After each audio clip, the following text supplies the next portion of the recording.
I was packing up this morning, and I looked up right by that tree. I didn't have my phone powered up. It takes a while for it to boot up. There was a bear standing there looking at me. It stood up. It went down. I just froze and looked at it. Said, "You better get out of here, bear." And he went on. But he's going around. He's been watching me. I think that was the last night. I gotta get out of here. I wish I had got that on it. He went. He's around down at that bottom somewhere. He's still right around here.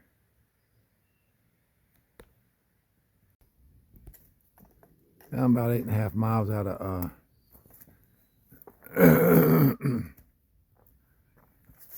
Waynesboro this morning. That bear got me going a little bit. I was packing up. I looked over there and I seen him come in my camp, and he wasn't but 10 foot away. And he stood up. When he stood up, he put his arms above his head. He didn't make any noise when he stood up. He just looked at me. He wanted to show how big he was. He's about 6 foot when he stood up. 6 foot, a little taller than that, maybe. He's trying to make himself look big. Then he come back down on his all fours. I said, "You better get out of here." And he wandered on out, kind of looking around, doing a circle around the whole camp.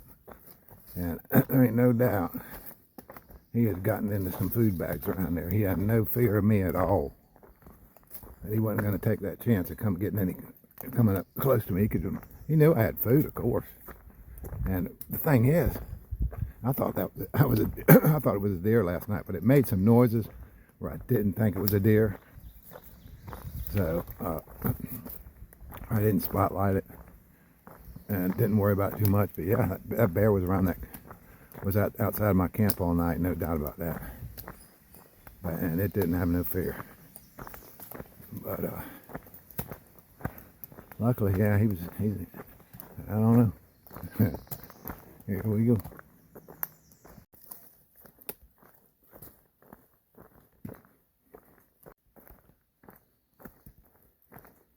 That still pisses me off. I didn't get footage of that bear coming into camp.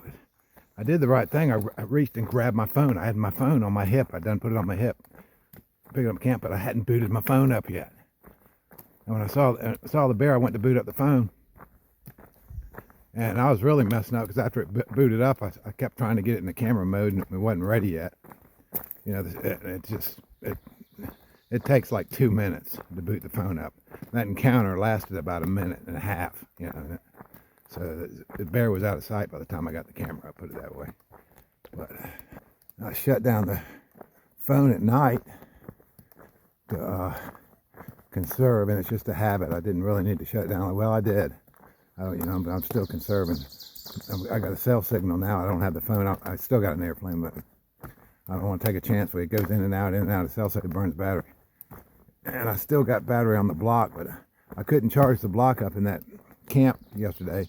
The block charges up super slow. It takes, if anybody has these charging blocks, they take like 8 hours to charge up. So I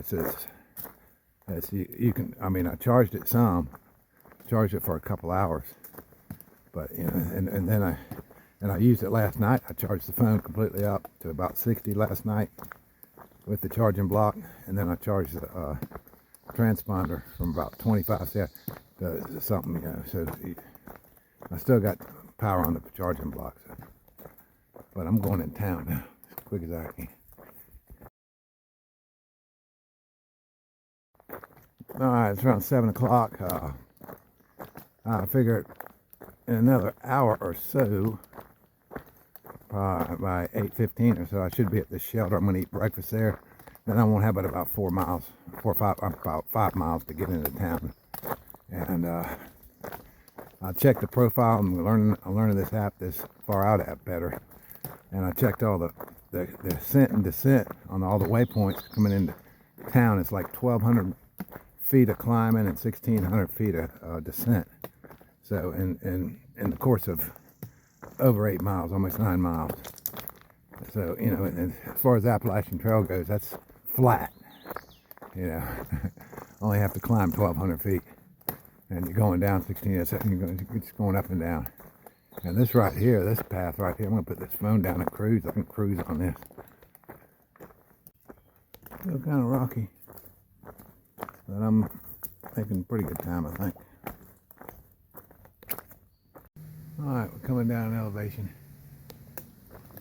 There's a shelter down here. I'm gonna eat breakfast. It's the last shelter for Waynesboro.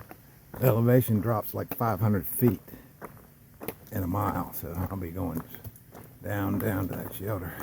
And I'm gonna eat breakfast, and I think after that it's like 5 miles. So trying to get there by noon, 1 o'clock. We'll see. Where's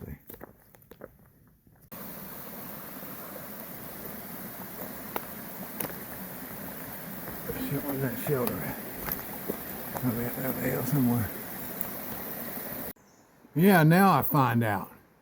Bear alert. Bear activity has been reported at Appalachian Trail hikers in the vicinity of the Hunchback Rocks and Paul C. Shelter. That's where I camped at, just below Humpback Rocks. Shit, I didn't even know that. I wouldn't have stopped there. I'm gonna go down there and get some water. Okay, finished eating, and I've eaten everything out of my food bag. And pretty neat little shelter here. But I'm thinking that this little path leads to a little house on the hill. I'm thinking. It's a well-worn path, and it goes up the hill.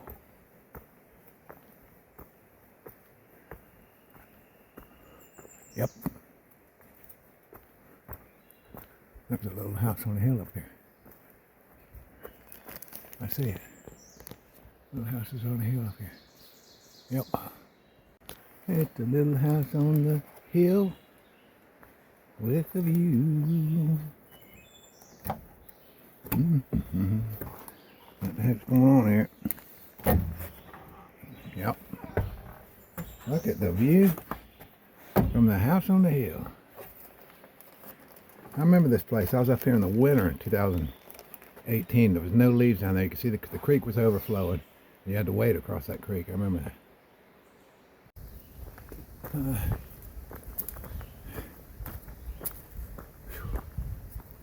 It's coming up on 10:30.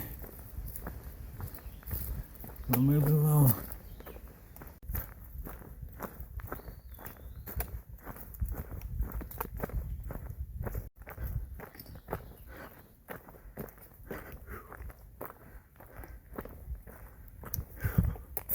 I just climbed straight up 200 yards. I don't know where it comes from, but alright, we're within a mile of Rockfish Gap. Yeah, there's stuff down there. I got a glimpse of the highway a little while ago. I can hear traffic, so yeah, getting close. Alright, it's hot today. I just want to find a ride and get me a motel room. I've got plans to lighten this pack even more. I'm gonna send some more stuff home. That's my plan. Alright, we're half a mile from Rockfish Gap, and it's hot.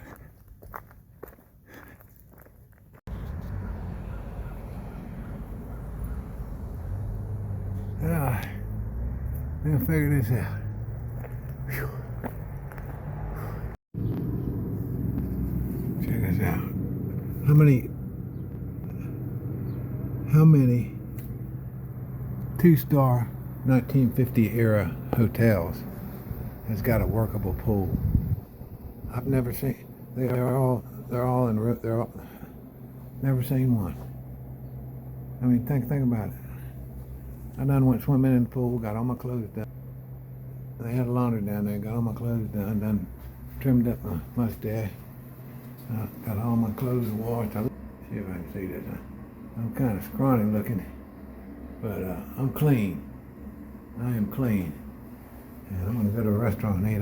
Whenever I get to a place, I've been on the trail like that, I like to clean up first, because I smell something off. But look at it. Look how scrawny I look, man. I gotta eat something. Look at that. See if you can see that. There's nothing left of me, man. And in my beard, I ain't touching it. I did I shaved my neck. Yeah, look halfway decent. I'll be all right to go over there and eat something. Find me a place to eat. Walking around, Done got something to eat. And we're gonna go down to Kroger's. That's a military school. That's what it says. Military school. I look down that avenue, saw Kroger, and I said, yeah, I'm going to the right place. I'll come down here. We'll go to Walmart tomorrow. I think there's a bakery down there, that's what I want. I couldn't film while I was in Kroger's. I didn't do any resupply, but I got all kinds of deli stuff to munch on tonight. And it weighs a ton. I got fruit salads and stuff like that, and stuff to eat. My chocolate milk. Gotta put the refrigerator up. I would have filmed it some of the time, but I had my hands full. I stopped at a restaurant first and got me a big old hamburger and a French fries and a salad. That's about it. There's a Chinese restaurant I'm gonna try out tomorrow down there. I'll go to Walmart and get some stuff tomorrow. But I think I'm set for tonight. I'm looking good. Alright. No, I don't want to be doing a zero tomorrow. And I'll try to do a standalone. I'll get some standalone day tomorrow on the 0 day. Try to film a little bit of town footage. I went down there and had my hands full of groceries. I mean, I got stuff. Went to stock this refrigerator. I do a zero. I like to have stuff I can munch on, and it weighed quite a bit. I mean, I got some brownies, stuff like that. I mean, I like to be putting some calories in me, and that's calories I won't have to carry with me. And there's the old swimming pool. I'll tell you how many 1950 era motels that got a swimming pool that's working. That's pretty cool. I did go for a swim. Felt pretty good. They had three rules down there at that swimming pool. No running, no diving, no peeing. I like that. No running, no diving, no peeing. Yeah, so I felt better about swimming in there a little bit. Of course, you can smell the chlorine. I come up here after that and took a shower right away. But tomorrow I'll try to get some footage. I'm gonna wrap this up, so I got a standalone video of a little 5-minute video of town a little bit. But going down there, and I didn't want to film what I was eating. That's kind of okay. I can tell you what I ate. I ate a hamburger, fries, and a salad. All right, let's wrap this up. I'm going to close this day out. I'm going to take it easy in the bed, and we'll talk about before I leave, or tomorrow, I'll wrap up and tell you about my plans and going through the shanties. All right. I want to say one thing before I wrap it up. It's not as easy as what they say about getting a ride in here. It's got a list of trail angels and all this stuff and shuttle drivers, but it ain't. It's a big town, so you got Uber. But here's the thing on the Uber. I talked with the guys that got an Uber. The Uber, it'll give you a regular price, like $10, because it ain't but like a 9-minute drive. Not even that, 9 minutes. I think is what Google will say when you put that directions in from Rockfish Gap. And they'll give one price, which is the normal Uber price, but none of the drivers will pick up on it. And then it's got the next price, the next tier up or whatever, it's like $25. And he said once you click on that, the drivers show up. So it's going to cost $25 just to get back. So these drivers around here, they know, they got that figured out.